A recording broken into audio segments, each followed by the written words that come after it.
स्वागत है साथियों आप सभी का GK24 के ऑफिशियल यूट्यूब चैनल पर। दोस्तों रिसेंटली पाकिस्तान ने एडमिट किया है कि पीओके पाकिस्तान का पार्ट नहीं है बल्कि एक फॉरेन टेरिटरी है। तो आखिर पाकिस्तान के मुंह से सच कैसे निकल गया आज के इस वीडियो में जानेंगे, लेकिन उससे पहले मैं आपको एक मैप दिखाना चाहता हूं और ये समझाना चाहता हूं कि कौन सा वाला एरिया जो है पीओके कहा जाता है। तो ये देख सकते हो, ये हमारा नॉर्दर्न इंडिया या फिर भारत का ताज, जिसमें आप ग्रीन एरिया जो देख सकते हो इसे कहते हैं पीओके।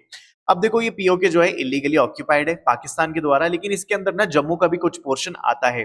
जैसे आप ये देख सकते हो, जम्मू का जो बारामूला एरिया है वो भी पाकिस्तान ऑक्यूपाइड कश्मीर के अंदर आता है और इसीलिए इसको कहा जाता है पाकिस्तान ऑक्यूपाइड कश्मीर एंड जम्मू, पीओकेजे।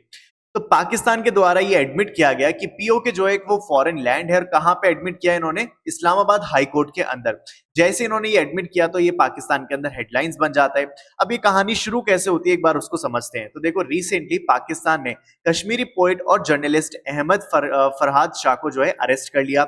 अब जब इनकी सुनवाई के लिए इस्लामाबाद हाई कोर्ट के अंदर जस्टिस मोहसिन अख्तर कायानी ने यहाँ पे अटॉर्नी जनरल से कहा कि भाई आप उस कश्मीरी पोएट को हमारे सामने पेश कीजिए, तो यहाँ पे रिप्लाई के अंदर एडिशनल अटॉर्नी जनरल जो है ये कहते हैं कि हम उनको पेश नहीं कर सकते क्योंकि ये जो पोएट है ये तो पीओके यानी कि एक फॉरेन टेरिटरी के अंदर है। देखो यहाँ पे आग argued that PoK is a foreign territory with its own constitution and its own court.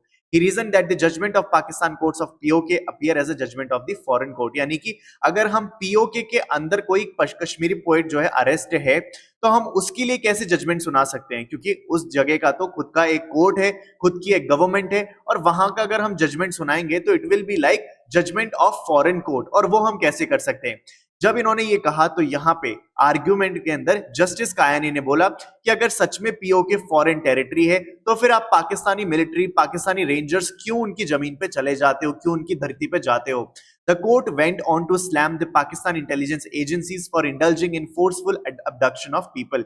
यानी कि वहां पे जो लोगों का फोर्सफुल abduction होता है उसको भी स्लैम किया गया। तो यहाँ पे इस तरीके से जो है ये कहा गया इस्लामाबाद हाईकोर्ट के अंदर कि पीओके जो है वो एक फॉरेन टेरिटरी है। अब देखो इंडिया का क्या इस इंस्टेंसेस के ऊपर, इंडिया ने क्या कहा है इसके ऊपर एक बार वो भी देख लेते हैं। तो देखो इंडिया का क्या कहना है। इंडिया तो हमेशा से यही कहता है कि पीओके जो है वो हमेशा भारत का इंटीग्रल पार्ट है। इनफैक्ट एक्सटर्नल अफेयर मिनिस्टर जो है हमारे एस जयशंकर, उन्होंने भी लास्ट मंथ ही ये बात कही थी कि PoK has always been with India and will always be with India. और यहाँ पे आपको पता है कि जम्मू एंड कश्मीर से आर्टिकल नंबर 370 भी हटा दिया गया है। वहां पे काफी अच्छे से डेवलपमेंट हो रहा है, वहां पे रिसेंटली इलेक्शंस भी कंडक्ट कराए जाएंगे।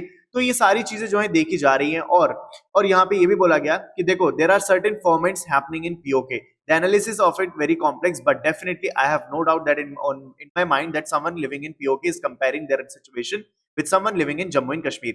यानी कि जो डेवलपमेंट आज के टाइम पे जम्मू एंड कश्मीर के अंदर हो रहा है, ठीक है, और पीओके जो वाले जो लोग हैं वो देखते हैं कि भाई जम्मू एंड कश्मीर के अंदर कितना रैपिडली डेवलपमेंट हो रहा है, वहां के लोग पढ़ रहे हैं, वहां के लोगों के पास एम्प्लॉयमेंट है, वहां के पास लोगों के पास आजादी है। लेकिन वहीं पीओके के लोगों की दशा कैसी है? बहुत ही ज्यादा दयनीय दशा है। आपको पता है कि आज के टाइम पे पाकिस्तान की इकोनॉमी जो है वो बुरी तरीके से कोलैप्स कर चुकी है और ऐसे में पाकिस्तान के पास खुद सरवाइव करने के लिए कुछ भी नहीं बचा है। तो ये पीओके के लोगों को कैसे जो है आराम से एक अच्छी जिंदगी दे सकते हैं।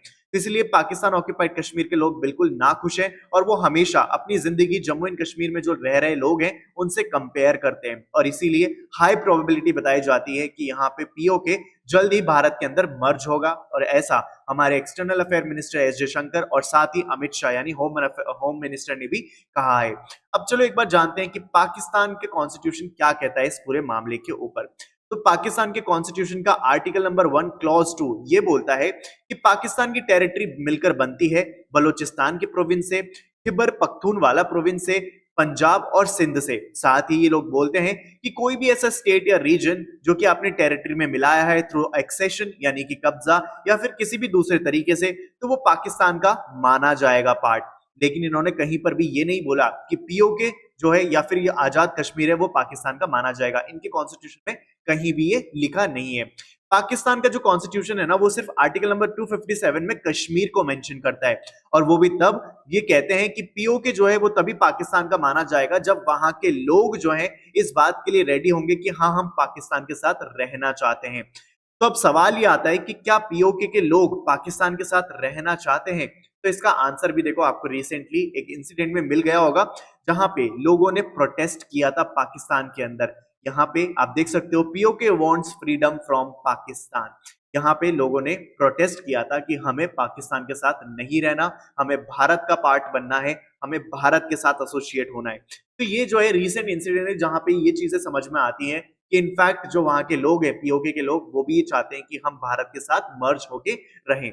अब यहाँ पे आप देख सकते हो provisions related to this Jammu and Kashmir when the people of the state and Jammu and Kashmir decided to accede to Pakistan। यानी कि पाकिस्तान और पीओके का रिलेशन यानी कि कोई भी रिश्ता तभी बन सकता है जब वहां के लोग यानी कि जो पीओके वाले लोग हैं अगर वो कहेंगे कि हाँ हमें पाकिस्तान के साथ रहना है तो ही ये रिलेशन माना जाएगा, otherwise POK will never be considered as the part of Pakistan। ऐसा पाकिस्तान का जो है कॉन्स्टिट्यूशन खुद ये कहता है।